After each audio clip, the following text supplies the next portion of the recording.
تم کیا سمجھتے ہو گناہ کرنے والوں، خدا کے غضب کو چیلنج کرنے والوں، کیا سمجھتے ہو جن کی شکل قرآن کہہ رہا ہے کہ ہم نے سور اور بندر کی طرح کر دی تھی؟ وہ کون لوگ تھے؟ وہ پٹھان کے بچے تھے، وہ مغل کے بچے تھے، وہ شیخوں کے بچے تھے۔ کس کے بچے تھے؟ تو یہ پتا ہے کس کے بچے تھے؟ وہ مغل نہیں تھے، وہ پٹھان نہیں تھے، وہ شیخوں کے بچے نہیں تھے۔ جن کی صورت اللہ نے سور اور بندروں کی طرح کی وہ انبیاء کی اولاد میں سے تھے۔ اللہ قرآن اٹھا باضابطہ ان کا نسب پہلے بیان کیا۔ بے شک وہ بنی اسرائیل تھے، اور بنی اسرائیل کون ہے؟ اسرائیل حضرت یعقوب کا لقب ہے، اور بنی اسرائیل مطلب اولاد یعقوب، اولاد یعقوب، اللہ اکبر۔ اور اولاد یعقوب کا مطلب کیا؟ یہ بنی اسرائیل اور یعقوب علیہ السلام کا سلسلہ نسب کیا؟ یعقوب علیہ السلام کے ابا حضرت اسحاق علیہ السلام، اسحاق علیہ السلام کے ابا جان حضرت سیدنا ابراہیم علیہ السلام، یہ ہے ان کا سلسلہ نسب۔ لیکن اللہ، اب میں آپ سب کی توجہ چاہتا ہوں، اپنے بھائیوں کی بھی اور بہنوں کی بھی۔ میرے بھائیوں، جب نبی کی پیغمبروں کی اولاد گناہ کرے تو اللہ دنیا کے اندر ان کی شکل سور اور بندر کی طرح کر دے تو ہمارا کیا حال ہوگا، ہمارا کیا انجام ہوگا؟ آپ سوچتے ہیں لیکن اس دنیا میں تو کسی کی شکل سور اور بندر کی طرح نہیں ہوتی۔ میں نے کہا الحمدللہ بالکل نہیں ہوتی۔ اس کی وجہ یہ ہے کہ ان کو جو پیغمبر ملے تھے وہ اور تھے، اور ہمیں جو نبی ملا ہے وہ اور ہے۔ ہمارا نبی نبی الانبیاء ہے، ہمارے آقا سید الانبیاء ہے، ہمارے آقا محبوب خدا ہے۔ لیکن یاد رکھنا، اس کا یہ مطلب نہیں کہ محبوب کی خاطر اگر دنیا میں شکلیں نہیں بگڑ رہی ہے تو قبر میں بھی نہیں بگڑے گی، ایسا نہیں ہے۔ قبر میں شکلیں بگڑے گی۔ اللہ کے رسول علیہ السلام نے فرمایا، ہم نے شب معراج، آقا فرماتے ہم نے شب معراج جب جہنم کا مشاہدہ کیا تو ہم نے دیکھا کہ کچھ لوگوں کی شکل کتے کی طرح ہے، کچھ لوگوں کی شکل خنزیر کی طرح ہے، کچھ لوگوں کی شکل بندر کی طرح ہے۔ حضور فرماتے ہم نے شب معراج دیکھا، اللہ اکبر، اللہ سے ڈرتے کیوں نہیں، اللہ سے خوف کرتے کیوں نہیں؟ آئیے میں آپ کو بتاؤں، اللہ اکبر، آقا کریم رؤوف الرحیم صلی اللہ علیہ وآلہ وسلم ارشاد فرماتے ہیں کہ معراج کی شب ہم نے ایک منظر دیکھا۔ آقا فرماتے جنت کی سیر کی آقا نے اور جہنم کا مشاہدہ کیا۔ دیکھو یہ باتیں ہمیں نہیں پتا ہے، جس دن پتا چل جائے گی اس دن ہمیں احساس ہوگا، اور ہمیں یقین ہے ہماری قوم کو جب کوئی بات پتا چلتی ہے تو وہ اس پر عمل کرتے ہیں، کیونکہ اس پر قرآن کی نص موجود ہے، وَذَكِّرْ فَإِنَّ الذِّكْرَىٰ تَنفَعُ الْمُؤْمِنِينَ، کہ مومنوں کو نصیحت کرو کہ نصیحت مومنوں کو فائدہ دیتی ہے۔ یہ اتنے نوجوان داڑھی کیوں رکھ رہے ہیں؟ یہ کسی نہ کسی خطیب کی گفتگو کا اثر ہے۔ بہت سارے جوان نماز کیوں پڑھ رہے ہیں؟ اللہ اکبر، بہت سارے علاقوں میں ہم لوگ گئے نہیں، بہت سارے دوسرے خطبہ نہیں گئے، لیکن کسی نے کہا ہمارے امام صاحب نے نماز پہ تقریر کی، ہم نمازی بن گئے، داڑھی پہ تقریر کی، ہم داڑھی رکھیں۔ تو پتا چلا یہ جلسے بالکل بھی لایانی نہیں ہے، غیر ضروری نہیں ہے۔ مومنین کو نصیحت فائدہ دیتی ہے، بس ناصح کی نیت صحیح ہونی چاہیے، اور سننے والوں کو بھی صحیح طور پر سننے کا شوق ہونا چاہیے۔ اب آئیے ذرا تھوڑا سا دل کے کانوں سے سن لے۔ آپ نے گزشتہ مہینے کے اخیر میں معراج مصطفیٰ تو سنا ہوگا، لیکن معراج کا ایک حصہ ذرا ہم سے بھی سن لے۔ اللہ اکبر، آقا کریم صلی اللہ علیہ وآلہ وسلم ارشاد فرماتے ہیں کہ معراج کی شب ہم نے کیا دیکھا؟ اللہ اکبر، جب جہنم کا مشاہدہ کیا۔ مشاہدے اور سیر میں فرق ہے، جنت کی سیر کی ہے، جہنم کا مشاہدہ کیا ہے۔ اللہ اکبر، تو فرماتے ہیں خون کا دریا تھا، پیپ کا دریا تھا، اور اس میں ایک بندہ تیر رہا تھا۔ خون اور پیپ کے کھولتے ہوئے دریا کے اندر کوئی تیر رہا ہو، تھوڑا توجہ کیجئے گا میرے پیارے آقا علیہ الصلوۃ والتسلیم کے پیارے دیوانوں، ذرا غور کیجئے گا۔ اگر اپنے آپ سے محبت ہے اور اپنے نبی کی باتوں پر یقین ہے تو یہ باتیں میری نہیں ہے، نبی کی ہے، یہ باتیں مصطفیٰ جان رحمت صلی اللہ علیہ وسلم کی ہے۔ ذرا غور کرو، ماں اور بہنوں کی بھی توجہ چاہتا ہوں، یاد رکھنا کسی کی بھی بات میں شک کرو گے تو کوئی نقصان نہیں ہوگا، لیکن اپنے نبی کی بات میں شک کرو گے تو ایمان بھی ہاتھ سے جا سکتا ہے۔ یہ تمہارے اور میرے نبی نے فرمایا، شب معراج جہنم کا مشاہدہ ہو رہا ہے، خون کا دریا ہے، پیپ کا دریا ہے، اور وہ کھولتا کھولتا خون ہے، کھولتا کھولتا پیپ ہے، اس میں ایک بندہ ڈبکیاں لے رہا ہے، ایک بندہ تیر رہا ہے۔ جیسے ہی وہ منہ باہر نکالتا ہے، جیسے ہی وہ سر باہر نکالتا ہے، اس کے منہ میں پتھر ڈالے جاتے ہیں، جہنم کی آگ کے بنے ہوئے پتھر اس کے منہ میں ڈالے جاتے ہیں، اور اس کا منہ پھر اسی دریا میں ڈوب جاتا ہے۔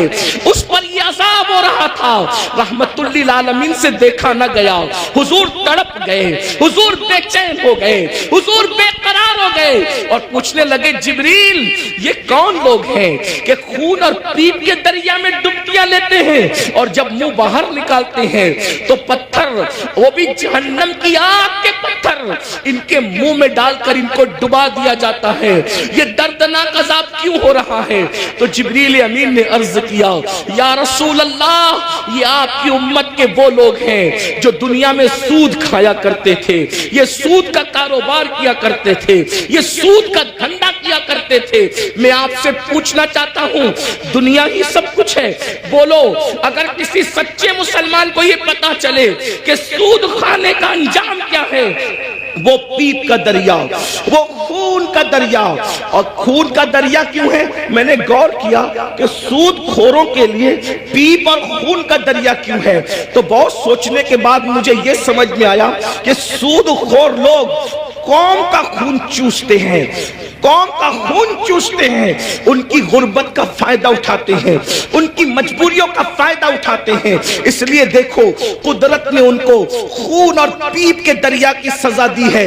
اب میں آپ سے پوچھنا چاہتا ہوں، اے سود کا دھندا کر کے، اے بیاج کا دھندا کر کے، اے انٹرسٹ کا دھندا کر کے مالدار بننے والوں، ذرا غور کیجئے، کتنا بھی مال کما لوگے، تھوڑا دھیان دینا میری بات پر، کتنا بھی بڑا محل ہو، تاج محل کی طرح بھی محل بنا لو، جب آخری میں ڈاکٹر کہے گا نا کہ یہ بہت بیمار ہے، اس کے بچنے کی امید نہیں ہے، تو آپ کے بچے، ہمارے بچے کیا کریں گے؟ آپ ہو یا ہم ہو، کوئی ہو، بولو بچے کیا کریں گے؟ اٹھا کے سیدھا ہاسپٹل میں داخل کر دیں گے۔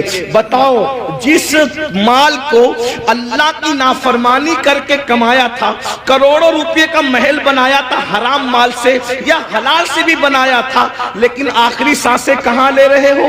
آخری سانسیں کہاں لے رہے ہو؟ ہاسپٹل کی چار دیواری میں۔ یہی ہے نا تمہاری دنیا، جس دنیا کی خاطر اللہ کو ناراض کیا، جس دنیا کی خاطر خدا کو ناراض کیا، آخری اینڈ کیا ہے؟ آخری انجام کیا ہے؟ دنیا کے 80% لوگ ہاسپٹل میں آخری سانس لیتے ہیں، اور اکثر لوگ تو آئی سی یو میں آخری سانس لیتے ہیں۔ ہائے ہائے، قدرت کا امتحان تو دیکھو، قدرت کی سزا تو دیکھو۔ یاد رکھنا، بہت کم وہ خوش نصیب ہے جو اللہ اکبر سجدوں میں جاتے ہیں، خدا کے حرم میں جاتے ہیں، تلاوت کرتے کرتے جاتے ہیں۔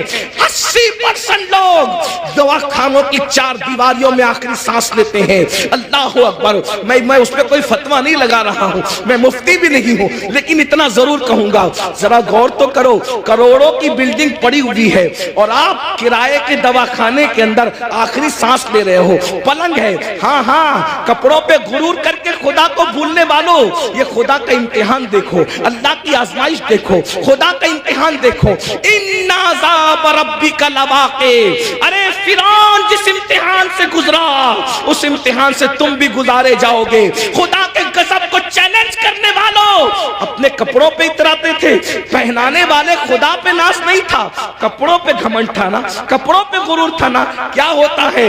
50,000 کا میرا ڈریس ہے، 25,000 کے اچھے کپڑے پہنو، اسلام منع نہیں کرتا، لیکن آخری میں کیا ہے؟ سارے اچھے کپڑے اتار کے گھر رکھ دیے گئے اور ہاسپٹل کے کپڑے تمہیں پہنائے گئے۔ یہ مرنے سے پہلے خدا کا امتحان ہے۔ کس دنیا سے منہ لگا رہے ہو؟ کس دنیا سے دل لگا رہے ہو؟ کس دنیا کے چکر میں اللہ کو بھولے ہو؟ کس دنیا کے چکر میں شریعت کو پیٹ کے پیچھے ڈالے ہو؟ کس دنیا کے چکر میں دین کو پیٹ کے پیچھے ڈالے ہو؟ مسلمانوں، اگر تمہیں یہ علم ہو جائے کہ دنیا کی اوقات کیا ہے، کبھی دنیا کو منہ نہ لگاؤ، دنیا سے دل نہ لگاؤ۔ اللہ کے رسول علیہ السلام نے ایک مرتبہ دریا کے اندر اپنی انگلی ڈبوئی اور دریا میں انگلی ڈبو کر کے باہر نکالا، اور باہر نکال کر کے فرمایا یہ میری انگلی میں جتنا پانی آیا وہ دنیا ہے، اور یہ جو سارا پانی ہے وہ آخرت ہے۔ اب بتائیں قطرے کو لے کر کے سمندر کو چھوڑنے والے نادانوں، دراصل علم نہیں ہے۔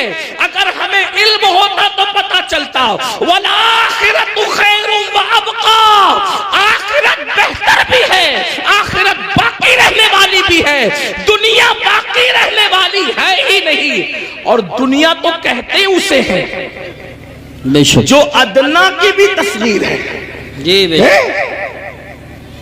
جو ادنا سے بھی گری ہوئی کو دنیا کہتے ہیں۔ ادنا کا مطلب سمجھتے ہیں نا، ادنا کا مطلب چھوٹا، اور دنیا دنیا اور اس سے بھی گری ہوئی، جس کا نام ہی دنیا ہو حقیر۔ لیکن یہ پتا ہم سمجھتے ہیں دنیا کوئی بڑی چیز ہے، ارے نادان دنیا کہتے ہی حقیر کو ہے، ایسی حقیر کہ اس سے زیادہ کوئی حقیر نہ ہو، جیسے بہتر بہتر بہترین، فضل افضل، درجات بڑھتے ہیں نا، جب تفضیل کے ساتھ بات ہوتی ہے تو پھر درجات بڑھتے ہیں، ایسے جب تصغیر کے ساتھ بات ہوتی ہے تو پھر درجات گھٹتے ہیں نا۔ تو دنیا تصغیر ہے، کیا یہ اتنی حقیر ہے کہ اس سے بڑھ کر کوئی حقیر نہیں، لیکن ہمارے پاس یہ بھی علم نہیں ہے، دنیا دنیا بھی کہتے ہیں اور اس پر قربان بھی ہوتے ہیں، پتہ ہی نہیں ہے کہ حقیر پہ قربان نہیں ہوا جاتا۔ ارے جب فقیر پہ قربان نہیں ہوتے تو حقیر پہ کیسے قربان ہوتے ہیں؟ اگر قربان ہونا ہے تو اس پر قربان ہو جاؤ جس نے دنیا بھی پیدا کیا، آخرت بھی پیدا کیا۔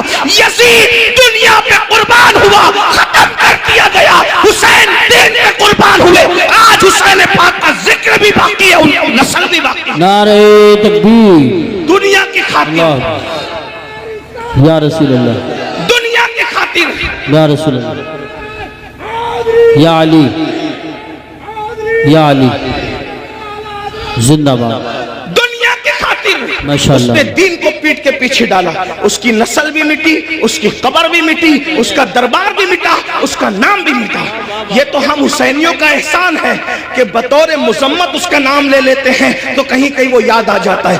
اگر ہم بطور مذمت جیسے شیطان کا نام آتا ہے اعوذ باللہ من الشیطان الرجیم کے طور پہ، اللہ اکبر، اگر اس طریقے سے اس لعنتی کا نام نہ لے تو کبھی لوگ اس کو یاد بھی نہ کریں۔ یہ تو ہم حسینیوں کا احسان ہے کہ مذمت کے اعتبار سے کہیں نہ کہیں وہ یاد آتا ہے۔ یہ ہے دنیا، اب اسی دنیا میں غرق ہو رہے ہو، اسی دنیا میں ڈوب رہے ہو۔ تو آقا ارشاد فرماتے ہیں ہم اور آگے بڑھے، توجہ فرمائیں، آپ توجہ تو بہت اچھی کر رہے ہیں ماشاءاللہ، لیکن مزید غور کریں۔ آقا فرماتے ہیں ہم اور آگے بڑھے، تو ہم نے کیا دیکھا؟